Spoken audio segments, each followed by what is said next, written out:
Yo, it's me bin_Yusuf 23. Unaweza ukanipata hivyo kwenye mitandao ya kijamii kote, ikiwa kwa mara nyingine tena siku ya leo safi kabisa, siku muhimu, siku ya Jumatano.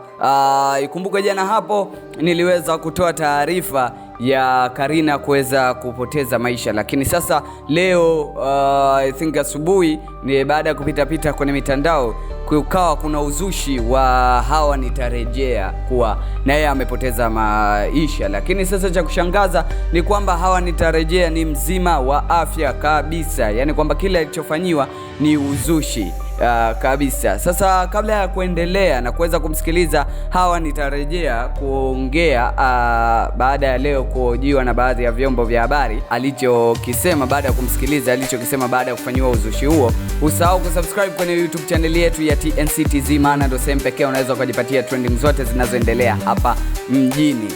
Sasa kabla ya kuendelea mbele zaidi, ningekuacha kwanza msikilize Hawa alichoongea kuhusu swala hilo la kuzushiwa kuwa amefariki. Baada ya Karina kufariki, watu wakazusha kwamba na yeye amefariki, maana kumekuwa kuna mawili matatu Hawa nitarejea amekuwa akiyapitia pia mazito hivi na hivi.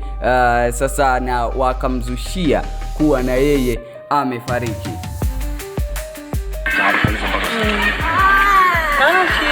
Kiukweli sio nzuri, kimeleta taharuki kwa watu wengi, pia kwa ndugu zangu, na watu wengi wanalalamika, msikitiko wamelia wengine.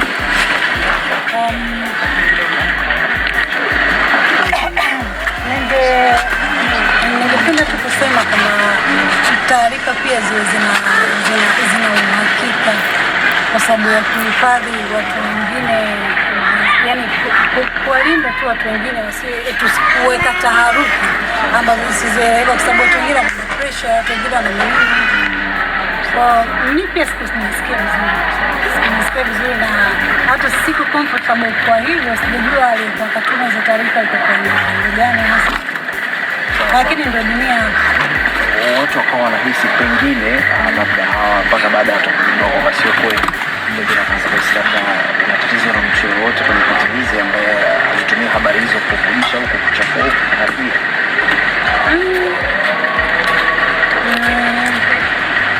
Marafiki hawezi kwa wote, wala ndugu hawezi kwa wote, kwa mbaya yako hawezi kujua. Kwa hiyo tunaishi balance of nature, kuna vitu vingine lazima viweke, hatuwezi kuvitoa, tunamwomba Mungu tuepushe nayo.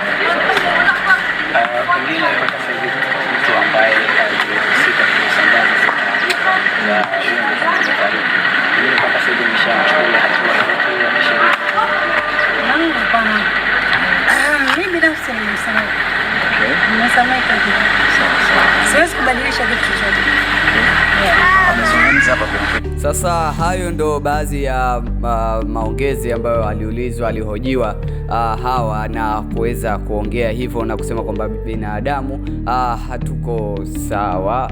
So kuna ambao watakuwa na kuchukia, kuna ambao watakuwa wako pamoja na wewe. Japokuwa ilileta taharuki, yeye ni moyo mkunjufu, moyo safi kabisa, ameamua kuwa clean, hataki masuala ya sijui kupelekana kwenye masuala ya sheria ni na nini, licha ya chafuliwa au kutangazwa kuwa amekufa. Na jambo jingine ambalo amelihusia, jambo la msingi kabisa kwa waandishi wote, ni kwamba taarifa zitakazokuwa zinatolewa zinabidi ziwe zinatolewa kwa uhakika, kama vile TNC tunavyokupa taarifa za uhakika. Kabla ya kukuletea taarifa ya Hawa kuwa amefariki, Hawa nitarejea, tukasema kwanza ngoja tufuatilie vizuri kabisa undani wake, kwa sababu sije ikawa tu tunatengeneza kitu ambacho mtu yu hai.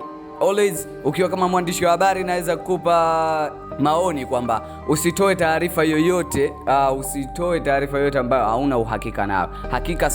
Hakikisha source unayoitumia kuweza kupata taarifa zako basi iwe source sahihi ambayo uhakika 100% kwamba hichi kitu kimehappen. Ulikuwa nami bin_Yusuf 23. Sawa kusubscribe kwenye YouTube channel yetu ya TNCTZ, maana ukisubscribe ndio utakuwa unajipatia trending zote zinazoendelea hapa mjini. See you until the next time.